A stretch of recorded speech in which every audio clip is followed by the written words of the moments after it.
A mother watched her baby being torn apart by wild dogs, while 50,000 Romans cheered and ate snacks. But that's not even the worst thing that happened in Rome's arenas. What you're about to hear will make you question everything you thought you knew about human civilization.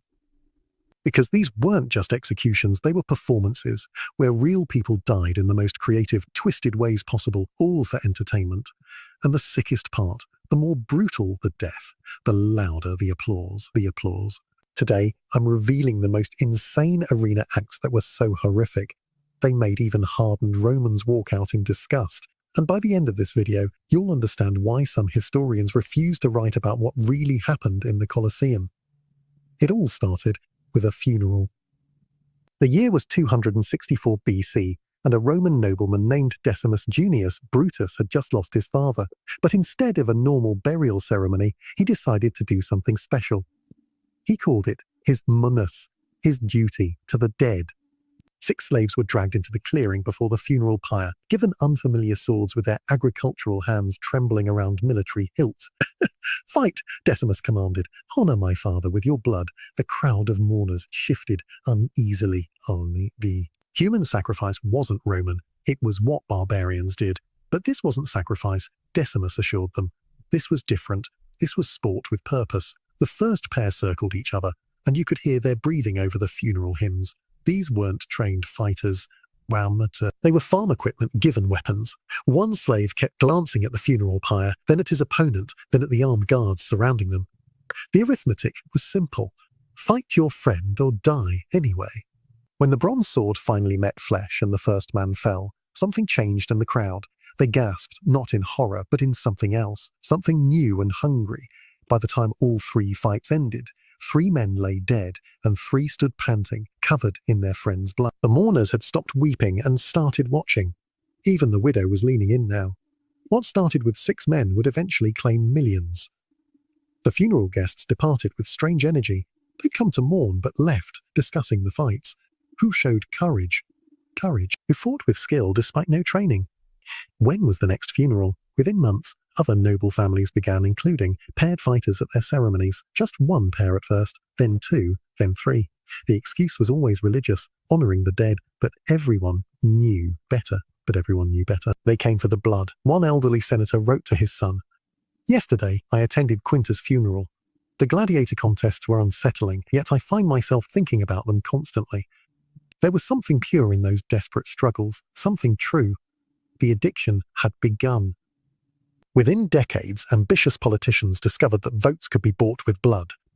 Marcus Aemilius Lepidus stood before the Senate in 216 BC, negotiating death as campaign strategy. 20 pairs, he insisted. "My opponent promises 15. The people expect more." The transformation had been swift. What began as private funeral rites had mutated into political currency.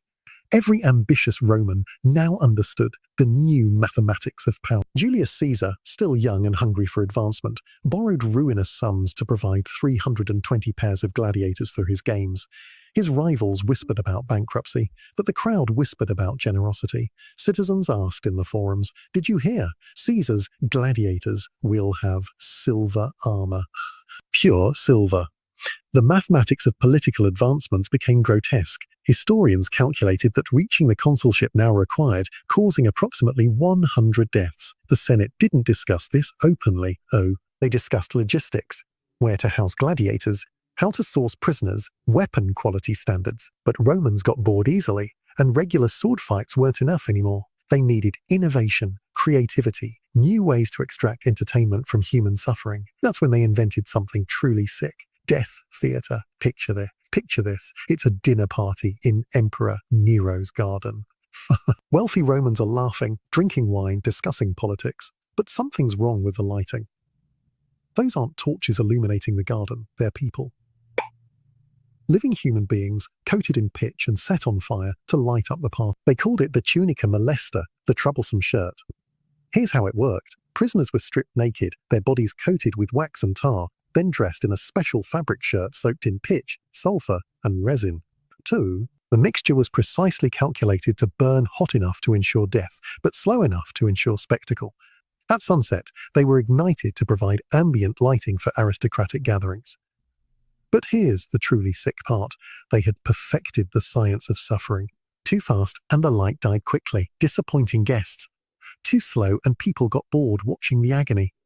Roman engineers found the perfect formula for maximum entertainment value from human death. They tested different oil combinations on slaves, kept charts of burn rates, documented which scents triggered the best reactions from dinner guests. One guard's diary survived, and he wrote, "The worst part isn't the screaming, it's painting the pitch on them while they beg for their children." These weren't random acts of cruelty. This was engineered suffering, mathematically perfected to extract maximum entertainment from human death. Landscape architects were employed to ensure proper spacing of the burning posts. Too close and heat drove spectators back. Too far, and you lost the visceral impact. The innovation in cruelty didn't stop there. Romans created elaborate theatrical executions where condemned prisoners were forced to reenact mythological stories, with one twisted difference: the deaths were real. Take the story of Orpheus and the Beast. A Greek prisoner named Alexios, chosen specifically for his musical ability, was dressed as the legendary Orpheus with a flowing white robe, golden lyre, and laurel crown. From the emperor's box, you might actually believe Orpheus himself had materialized in the arena. The crowd hushed as Alexios began to play, his fingers finding familiar melodies, songs of love transcending death, of music taming wild nature. Children in the crowd knew the myth. Orpheus's music was supposed to charm all animals. Young Marcus tugged his father's toga. "But father, Orpheus charms all animals with his music. That's the story." His father shifted uncomfortably. Sometimes stories need updating. The bear that emerged from the hidden door was 400 pounds of engineered hunger, deliberately starved for exactly 8 days for maximum aggression. Witnesses swore that Alexios played louder as the beast approached, fingers flying across strings in a desperate, beautiful plea to whatever gods might listen. For one moment, myth and reality aligned as the bear paused, perhaps confused by the noise. Then training overtook instinct. The bear had been taught that man plus arena equals food. It charged. Alexios kept playing until the last second, and witnesses swore the music continued even as claws struck flesh, though that was likely imagination. What wasn't imagined was the sound of strings snapping mixed with screams that harmonized horribly with the lyre's final note. The court poet Martial watched from the patrician seats and wrote that evening. Orpheus charmed all nature in the stories of old, but in Caesar's arena, the bear was unmoved by song. Perhaps our beasts are deafer than myth told, or perhaps our Orpheus simply wasn't good enough. Rome hadn't just killed a man, they'd murdered meaning itself. Every child who'd loved the Orpheus tale now had a new ending burned into memory. The sacred stories that taught civilization's values had become scripts for execution. This perversion of mythology became standard practice. Prisoners were dressed as Icarus and thrown from great heights, as Hercules and burned alive in poisoned robes, as Prometheus and chained to rocks while eagles tore out their organs. Each execution corrupted another piece of cultural heritage, turning lessons of heroism into tutorials in sadism. Furriers and sadism. But the most horrific spectacle was yet to come. Emperor Claudius had a special idea for his grand naval battle, the Normacia. 19,000 condemned men spent 6 months digging what they thought was a reservoir for Rome's water supply. They hauled dirt day after day, some even joking about finally doing something useful with their hands. Old Brennus, a Gallic prisoner captured at Alesia, laughed with his thick accent. Finally, something useful from these hands. When the aqueduct connection was completed and water rushed into their excavation, the prisoners watched with pride, still not understanding their fate. Some cheered, believing their work was complete and freedom would follow. Only when they were chained together and guards explained their true purpose did the horror become clear. They would board ships, they would fight, and the last crew floating would live. That was Caesar's promise. "But I'm no sailor," someone protested. A guard laughed. "You'll learn quickly or die quickly."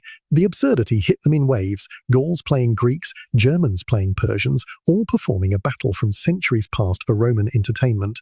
History had become a death sentence. And training was brief and brutal. How to row in unison, how to ram another vessel, how to board and fight on a rocking deck. Several drowned during practice, but the trainers just shrugged. Acceptable losses. The day of the great spectacle arrived, and 40,000 Romans surrounded the artificial lake.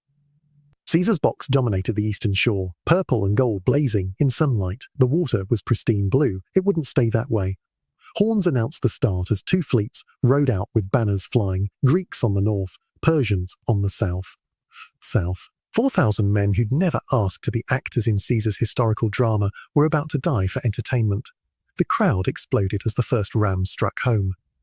Wood splintered. Men screamed. Bodies hit water. This wasn't imitation. This was real naval combat with real casualties. Brennus, dressed as a Greek hoplite, drove his spear through a Persian who'd been his cellmate. The man's shocked, betrayed eyes would haunt him for the few hours he had left to live. By sunset, only 3 ships remained floating, 200 men out of 4,000. Caesar, magnanimous in victory, granted them all pardons. The crowd roared approval. Such mercy, such justice. As slaves drained the lake that night, pulling hundreds of corpses from pink water, Caesar was already planning bigger spectacles. This was just the beginning. Whoa. But the ultimate betrayal was still to come under Emperor Claudius, who would take this concept and twist it into something even more evil. Emperor Claudius promised 19,000 condemned prisoners freedom if they performed a naval battle perfectly. These weren't fresh fighters. They were exhausted men who'd already survived hours of combat, men who believed survival was possible if they just followed the rules, performed their roles, died correctly if necessary. A Dacian prisoner named Decebalus threw down his sword after hours of fighting. We already fought. We saluted. We did everything required. They had performed flawlessly, given Rome its spectacle, followed every command. The ritual words "Moratoriti salutant," those who are about to die salute you, had echoed across the flooded basin just hours before. Metal swords clattered into crimson water, shields splashed down.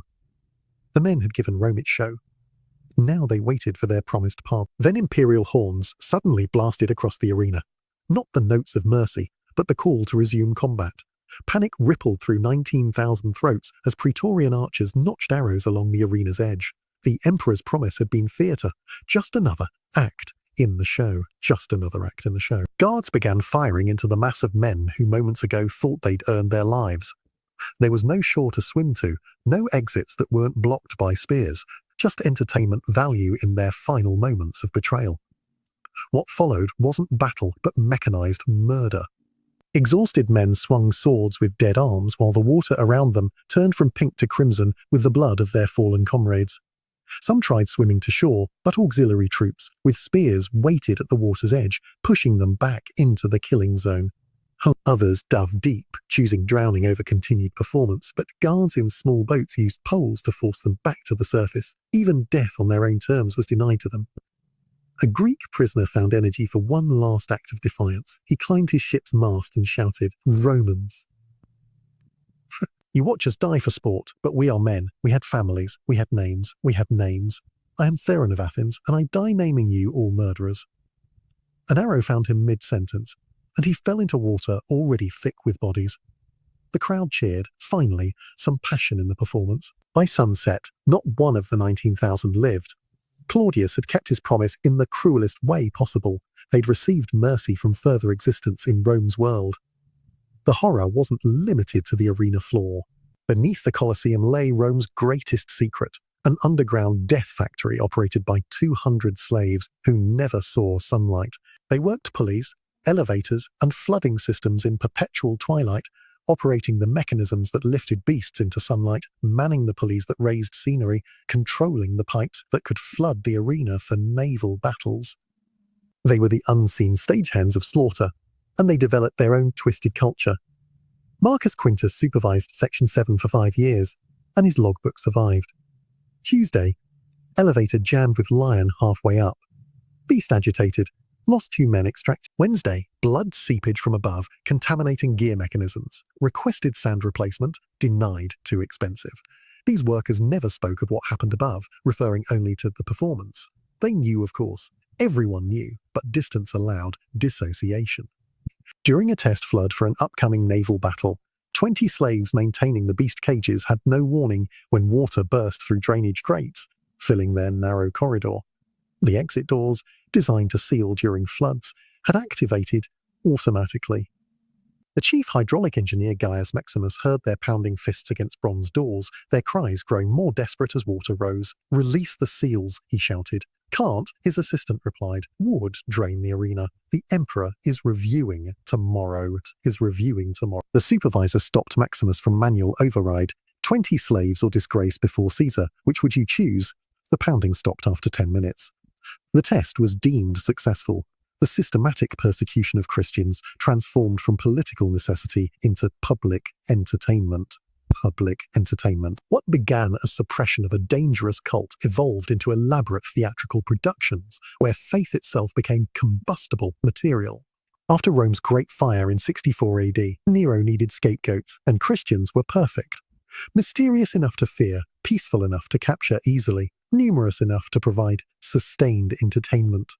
But something unexpected happened when they began executing them en masse. The Christians wouldn't follow the script. Traditional condemned prisoners begged, cursed, fought. They provided the emotional journey audiences expected, from defiance to desperation to death. Christians broke the narrative. A preserved maintenance manual detailed procedures. Begin freshwater flow after first hour of combat. Increase flow rate proportional to casualty estimates. Full drainage and refill between morning and afternoon shows. They were treating mass murder like a plumbing project. Beastmasters developed precise techniques for maximizing animal aggression. Lions required 7 days minimum starvation for reliable savagery. Bears only 4 because they were naturally angrier. Leopards were unpredictable and sometimes played with prey too long, boring the crowd. The science was exact. Too hungry and animals became lethargic, not hungry enough, and they might ignore condemned prisoners entirely. One disaster saw a well-fed lion lie down next to a Christian prisoner and sleep. The crowd rioted, and the Beastmaster was fed to his own animals the next day. The craziest part about all of this, we think we're more civilized now. But look around us. We binge-watch violence for entertainment on Netflix and HBO. We turn real tragedies into viral content. We consume human suffering through screens instead of arenas. But the appetite remains the same. We just don't notice because our Colosseum is digital. Our complicity distributed through views and clicks rather than cheers and applause. Those 19,000 men who died in Claudius's naval battle believed civilization meant something. They thought rules mattered, that obedience earned mercy, that performing perfectly would save their lives. They discovered too late that when entertainment becomes more valuable than humanity, even perfect compliance can't save you from becoming content for someone else's amusement. Their bodies were burned in mass pits outside Rome's walls. No names were recorded, no graves marked, no families notified. They became just statistics in an emperor's achievement log, a single line reading Claudius provided exceptional games. But their unnamed voices carry a warning we still refuse to hear. The transformation from citizen to spectator, from empathy to appetite, from human being to consumer happens one entertaining atrocity at a time, until one day you're standing in your own arena. Realizing too late that you're not in the audience, you're the entertainment. And by then, the show must go on, because that's what civilization has become. One endless bloody spectacle where the only real crime is failing to entertain. What arena are you sitting in?